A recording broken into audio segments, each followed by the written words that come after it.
Freedom of religion. In America, it's one of the basic freedoms protected by the United States Constitution. Many of us first learned about it in grade school. Over the past few months, as coronavirus has made its way into every community in this country, state and local leaders have put new restrictions on almost every part of our lives, including religious gatherings. Churches on Sunday, mosques during Ramadan, synagogues on the Sabbath, all of them upended by this pandemic and social distancing. Many are offering prayers and ceremonies through live stream or services in parking lots, whatever it takes.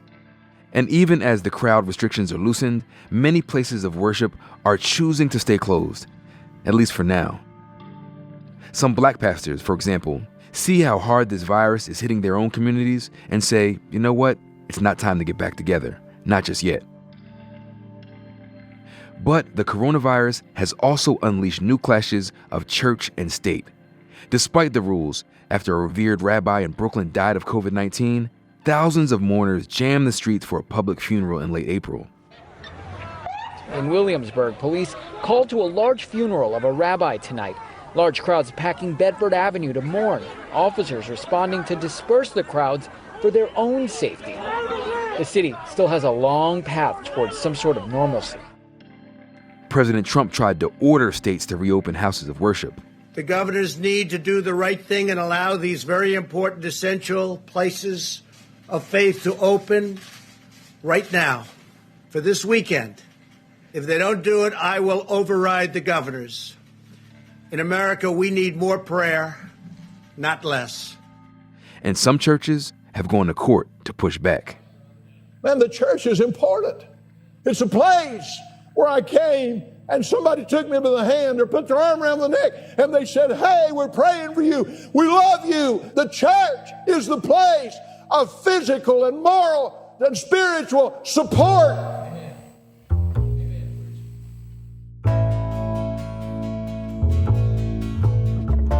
I'm Tremaine Lee, and this is Into America.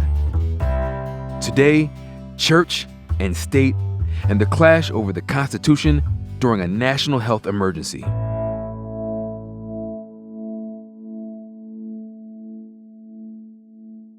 Ronnie Beatty is the pastor of Berean Baptist Church in North Carolina. Well, I've been the pastor of this church for 40 years. I'm actually the founding pastor. And we started in a little storefront building, and through the years, the Lord has greatly blessed this ministry. We now have about 20 acres, have 3 nice buildings, and own and operate a radio station, and we're reaching a lot of people. Might be silly to ask a pastor this, but what is your favorite part of Sunday service? Well, we love to proclaim the Word of God, but probably the most important part that thrills our hearts the most is during the invitation. And so we're always delighted, honored, and thrilled when we see people walk the aisle and come to Christ to get life-changing events taking place. Have any of your members come down with coronavirus? No, sir. We have not had a single case in our church. So let's go back to the beginning of the pandemic in early March, after North Carolina Governor Roy Cooper started to limit how many people could gather, including for church services. When it first started, did you implement any precautions then? Well, we followed his executive orders on March the 14th. He limited the amount of people who could sit in our auditorium to 100 people. And then on March the 23rd, he dropped the maximum number from 100 to 50.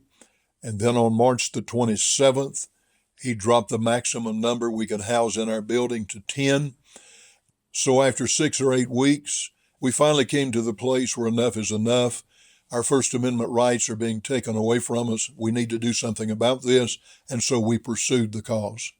What were those first Sundays like? Well, we actually moved out in our parking lot and we had a drive-in crowd. We had a stage out there. Well, good morning. This is a different kind of service. Can everybody hear me? Oh, yeah. If you can hear me, toot your horn. Fortunately, we own and operate a radio station here at our church, and everybody who drove on our parking lot could sit in their automobiles, turn their radio on to our radio frequency, 880, and they could hear the sermon. Now, Jesus came back to them. But the wonderful news is, to everyone in this parking lot today who's been saved, Jesus also came to you. And he came to me. How are you actually feeling as pastor of this church? You've been there for 40 years, and here you are having church in the parking lot. How'd that feel? Well, it don't feel right because the parking lot is a place where cars are supposed to park, and the building is where people are supposed to come and worship. It was not the same as sitting in the house of God and worshiping together and singing together and having fellowship together. Tell me about the moment you decided to turn to the courts. We decided it's time that we get involved. We feel like our First Amendment rights have been trampled under our feet, and we feel like it's time that we challenge that. Abortion clinics were still open. Walmart was still open. Hardware stores were still open. And all of the above could have more people in their stores and their places of business, according to the governor, than the church house could. Church house could still only have 10. So I know obviously you want to provide a service for your community, and as many people who want to come and hear the good word, you want to give that to them. But I think it's in Matthew where 2 or 3 gather in my name, there am I. What's wrong with a smaller service? The thing that concerned us was that there was discrimination against the church. There was something here that was taking place that was not on an even playing field. There was one standard for business, and there was another standard for the church world. And when the judge asked the opposing attorney why the double standard, they did not have an answer.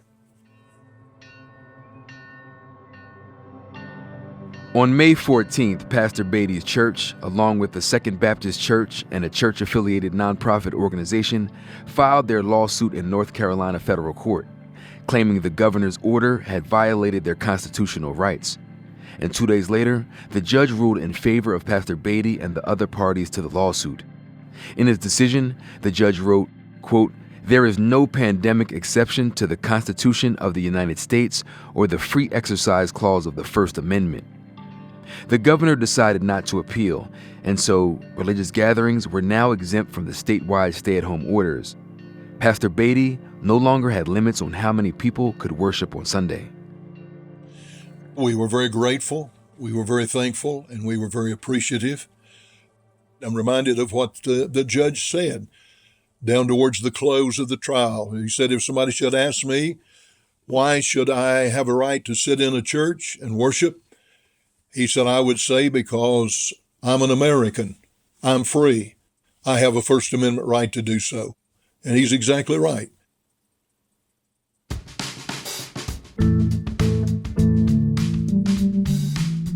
This tension between religious freedom and public health during the coronavirus pandemic, it's complicated. And now the Supreme Court has weighed in. More on that after the break.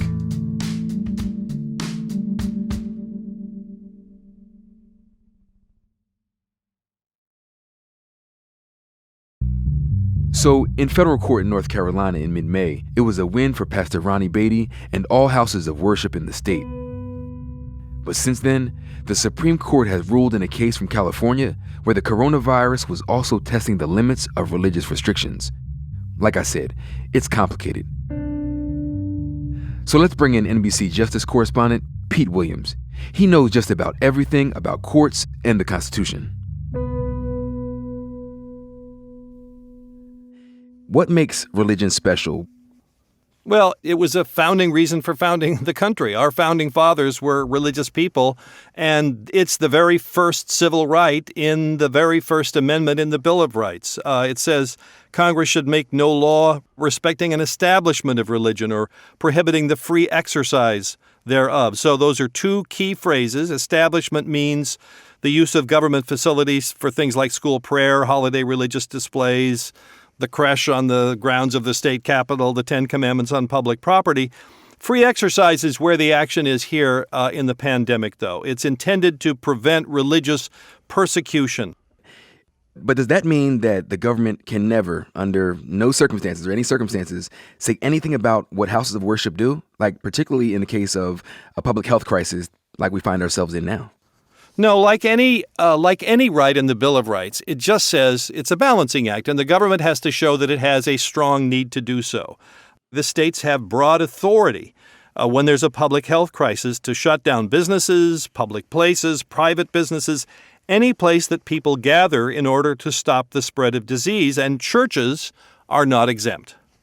So where does that authority actually come from? And it sounds like that kind of runs right up against that First Amendment that we just talked about. Well, it does. It does run against it and against other civil rights, too. These are what are called police powers, not what we usually think of as arrest or crime fighting, but these are powers to promote public health, to preserve morals, safety, the general well-being of the community, and the courts have repeatedly upheld the use of these police powers, saying that these are among the most essential things that the government does. And the courts, including the Supreme Court, have said that when you're safeguarding public health, that sometimes means that individual liberties must be resisted. In the current pandemic, for example, a federal court in Texas said the state could ban abortions in order to preserve medical supplies, even though there is a constitutional right of access to abortion. And so that's the reason. How is this all playing out right now during this pandemic? Well, the churches have felt this pretty hard. Some states have shut down houses of worship altogether because they're public gathering places, and they say that would spread the disease very quickly. Some have said that churches can do services outdoors or with people in cars. Some have said a limited number of worshipers can come in, but they have to keep their distance. And so what you're seeing is, in response, these religious institutions are suing, like the pastor you interviewed. Mm-hmm. And they have been successful in court if they can show that the rules for them are more restrictive than for other places where people gather, like offices or shopping malls, and that they can say these limits are unreasonable. You know, that's exactly the foundation of what Pastor Beatty back in North Carolina is kind of arguing. So in his lawsuit, he was challenging the governor's restrictions during the pandemic. And he made this argument and said it wasn't right that some secular places like Walmart didn't have to abide by the same gathering restrictions.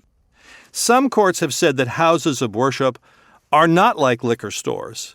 Because in a liquor store, you think about it, a few people go in at a time, they look for what they want, and then they leave, they move around. And these courts have said, no, churches are not like that. They're not like shopping malls. They're more like theaters, where people go in, they sit down, large numbers of people congregate, they're there for a long time, maybe they're handling the same hymnals.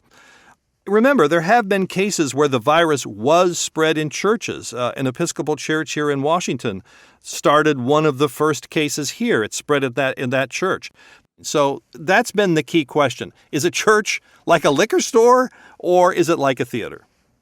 So we heard President Trump on May 22nd threaten to overrule governors and reopen churches. He said, if they don't do it, I will. Can a president do that?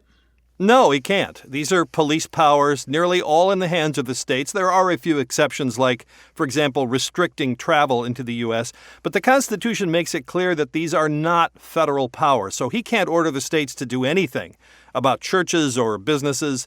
Now, the Justice Department, the federal government, has stepped in to support a few churches in court that sued to challenge local restrictions. For example, it opposed a pandemic restriction in Greenville, Mississippi. This came after the police issued tickets to people who stayed in their cars in a parking lot with their windows rolled up, listening to their pastor deliver a sermon on the radio. And the city later relaxed its rule. And the Justice Department has sent some letters to governors saying, hey, you better be careful, your restrictions are violating religious freedom. But that's it. Late last month, the Supreme Court actually weighed in on this exact church-state divide in California. Tell us about the background of this case in particular. Yes, this was the court's first attempt to try to balance what we've been talking about, religious freedom versus public health during a pandemic. Now, this case was brought by the South Bay United Pentecostal Church in Chula Vista. That's in Southern California in the San Diego area. It asked the Supreme Court to block the restrictions that had been ordered by California Governor Gavin Newsom, which limited church attendance. Now, the church lost below. A 3-judge panel of the Ninth Circuit Court of Appeals ruled against it, upholding those restrictions. That court said that the nation is dealing with a highly contagious, often fatal disease for which there's no known cure. And that decision had an interesting quote in it from former Supreme Court Justice Robert Jackson, who said, quote, "If a court does not temper its doctrinaire logic with a little practical wisdom, it will convert the constitutional Bill of Rights into a suicide pact." So that's why the church came to the Supreme Court. What did the Supreme Court decide? It decided not to put the governor's order on hold. It ruled against the church. It said the restrictions did not violate religious freedom. The vote was close. It was 5-4, and it might surprise some people that the Chief Justice, John Roberts, who's normally a conservative vote, joined with the court's 4 liberals to make it 5. And what exactly did the court say? Why didn't it see a violation of freedom of religion here? Well, this is a little unusual, Tremaine, because the court itself didn't say anything other than, "Church, you lose." But in explaining his vote, which was the controlling one, Roberts said that given that there's no known cure, there's no treatment or vaccine, and given how easily the virus can be spread, it looked to him like California's rules did not go too far, did not violate the Establishment Clause. He said these are similar to limits on other places where people gather closely together for long periods, like concert halls, movie theaters, sporting arenas. And he said local officials have a duty to shape the limits on public gatherings, and the courts should not second-guess them as long as they act within broad limits. So churches are not liquor stores? Well, right. Roberts said the difference is that retail stores, banks, laundromats, places like that are places where people do not gather in large groups or stay together for long periods, and that was the key difference. And so let's get back to Pastor Ronnie Beatty and his lawsuit against the governor. The church won in the lower court, and the governor just backed down. He didn't appeal the decision. But that was all before this Supreme Court decision. Does anything now change for Pastor Beatty and his church? Well, not in court. I mean, it's game over for him. He won. The state loosened the reins on North Carolina churches, so his lawsuit is over. And by the way, Tremaine, I just want to point out that this whole dispute is nothing new, because during the Spanish flu epidemic, there were houses of worship that were ordered to close then, too. Wow. Pete, does this Supreme Court ruling mean this entire balancing act is settled? Is there now a clear line regarding just how far officials can go in putting limits on churches during this pandemic? No, there really isn't. Because first of all, the Chula Vista Church was asking the Supreme Court to block a lower court ruling. And as the Chief Justice said, there's really a very high bar for that. So that was one strike against the church. And second, the Supreme Court was looking specifically at California's revised restrictions, which are much looser and they allow more people into houses of worship. So if another church brought up much tougher restrictions, then things might come out differently. It does, to some extent, put the wind at the backs of the states, though, and you have to consider the fact that many of these restrictions are now getting looser as we go through into the summer months. Justice Correspondent Pete Williams, thank you so much, as always, for breaking it all down for us. My pleasure.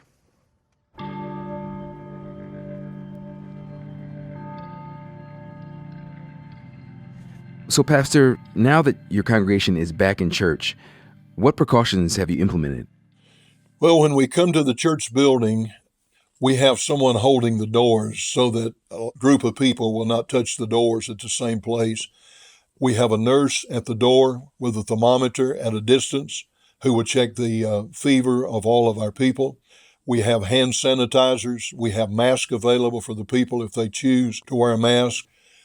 Every other row of our chairs is blocked off. We allow families to sit together, but then we have distance between families and other people who are worshiping in our church. We do not pass the offering plate. We always had a time when people fellowship. Our choir director would say, "Okay, we're honored to have you, glad to have you today, and let's take a few minutes in fellowship. Turn around and shake hands with your neighbor. Walk across the aisle." All of that we could not do, we did not do, because we're doing everything we can to keep people as safe as we possibly can. Does it feel like church still? Those are a lot of hurdles.